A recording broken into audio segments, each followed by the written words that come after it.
समाज बहुत तेजी से विकसित हुआ है, हर क्षेत्र में बदलाव हुए हैं, मगर प्रेम की अनुभूतियाँ कृष्ण से लेकर राधा तक आज भी वही हैं और वही रहेंगी। मैं इस प्रयास में कहाँ तक सफल हुई हूँ, ये तो आप सबकी प्रतिक्रियाएं ही बताएंगी। इस पुस्तक को लिखने का उद्देश्य कोई पुरस्कार या कोई लोकप्रियता प्राप्त करना नहीं, बल्कि अपना साहित्यिक कर्तव्य निभाना है। वाह वाह, बहुत अच्छा। मेरी इस पुस्तक का नाम कैनवस के पास है। मैं समझती हूँ कि जिंदगी एक बड़ा कैनवस ही तो है, जिसपे हम सब अपनी मर्जी के रंग भरते हैं। और मेरा तो यही अनुभव है, और आपका हो सकता है कोई और दृष्टिकोण हो। मैं संस्था के सभी पदाधिकारियों को, खासकर मैं माननीय अमृतपाल मदान जी को और प्रबंध भिल्ला जी, जिन्होंने मुझे आप सबसे रूबरू करवाया, इन सबके लिए मैं आभार व्यक्त करती हूँ। और अपनी पुस्तक कैनवस के पास में से मैं कुछ कविताएं आपके साथ साझा करूँगी।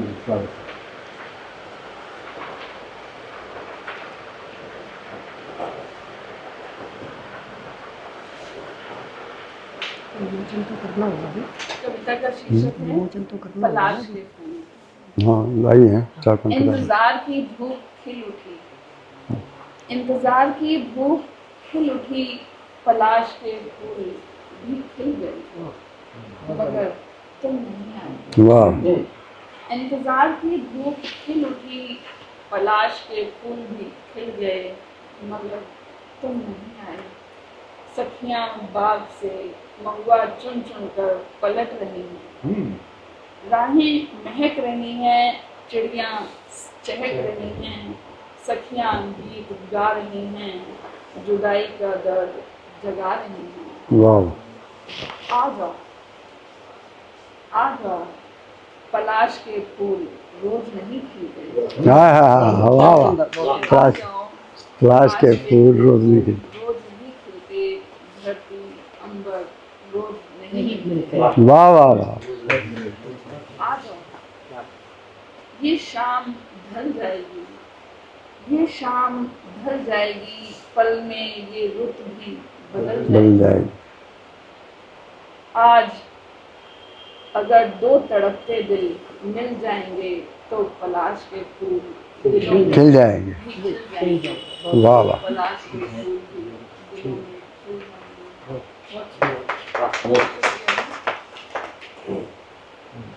कविता का शीर्षक है मोहब्बत। मेहंदी से मोहब्बत को हथेली पे नहीं लिखूंगी, मेहंदी से मोहब्बत को हथेलियों पे नहीं लिखूंगी, इसका रंग भी फीका पड़ जाता है कुछ दिनों के बाद। वाह। मोहब्बत को कागज पे नहीं लिखूंगी कभी, मोहब्बत को कागज पे नहीं लिखूंगी कभी, कागज जल भी जाता है, जल भी जाता है। वाह। मोहब्बत को पेड़ों के तनों पे नहीं लिखूंगी कभी, मोहब्बत को पेड़ों के तनों पे नहीं लिखूंगी कभी, आंधियां उखाड़। वाह।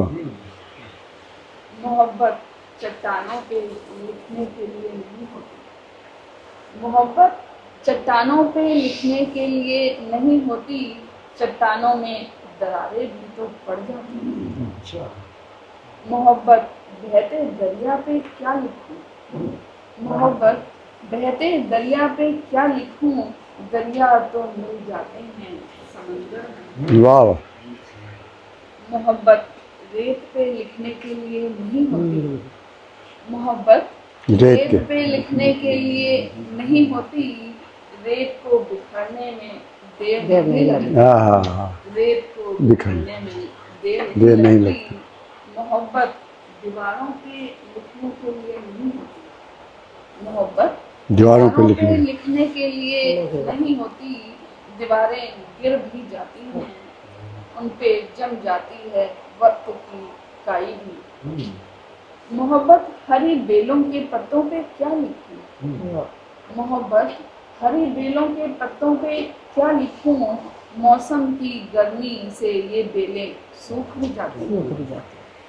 मोहब्बत को कभी नहीं लिखूंगी शीशे पर, मोहब्बत को कभी नहीं लिखूंगी शीशे पर, एक दिन शीशा टूट भी जाता है। वाह मोहब्बत को नहीं लिखूंगी फूलों की पंखुड़ी पर, वाह फूल तो झड़ जाते हैं शाख से कुछ दिन में।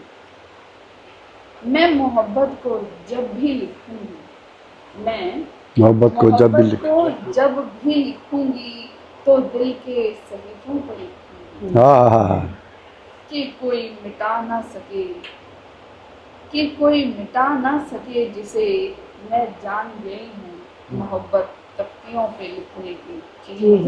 वाह बहुत बढ़िया, बहुत बढ़िया। सुनाने का तरीका बहुत बढ़िया, वाह वाह बहुत अच्छा। बहुत शुक्रिया जी। एक कैनवस के पास जो शीर्षक है मेरा कविता का, दूर बहुत दूर, दूर बहुत दूर समंदर में तैरती हुई कश्तियाँ देख रही हो ना, दूर बहुत दूर समंदर में तैरती हुई कश्तियाँ देख रही हो ना, कितना असीम है समंदर वाह हमारी मोहब्बत की तरह, कितना असीम है समंदर हमारी मोहब्बत की तरह। कैसे उठ रही हैं लहरें, कैसे उठ रही हैं लहरें, दिल में उठती उमंगों की तरह, दिल में उठती उमंगों की तरह। कैसे बदलती हैं ये रंग, कैसे बदलती हैं ये रंग, सपनों के बदलते रंगों की तरह। नर्म रेत पर बैठे बैठे देखो वो नारियल के झुके पेड़ों के पास, सामने से पंछी आलिंगन करते हाँ इस दुनिया से बेखबर, बहुत तुम्हें आ रहे हैं नजर। हवाओं में है मधुर तान, उड़ रहे हैं बागबान, हाँ जगा रहे हैं एहसास, बुला रहे हैं अपने पास। शायद ले जाने के लिए किसी और जहां में, शायद ले जाने के लिए किसी और जहां में, जहां मोहब्बत के सिवा कुछ ना हो, जहां मोहब्बत के सिवा कुछ ना हो, कुछ ना हो। रेत पर बैठी सोचती क्या, रेत पर बैठी सोचती क्या हो, इन नज़ारों को देखो ये बिल्कुल तुम्हारे जैसे हैं, इन नज़ारों के सभी रंग हैं, इन नज़ारों में सभी रंग हैं मोहब्बत के सिवा। वाह इन नज़ारों में सभी रंग हैं मोहब्बत के सिवा। उठो आओ कैनवस के पास, वाह वाह बहुत सुंदर। उठो आओ कैनवस के पास, कैनवस के इन पास। नज़ारों की तस्वीर तस्वीर बनाओ, बनाओ इन नज़ारों की तस्वीर बनाओ, इनके हुस्न को और बढ़ाओ, इनमें मोहब्बत के रंग भर दो, इनमें मोहब्बत के रंग भर दो, इन नज़ारों को मुकम्मल कर दो।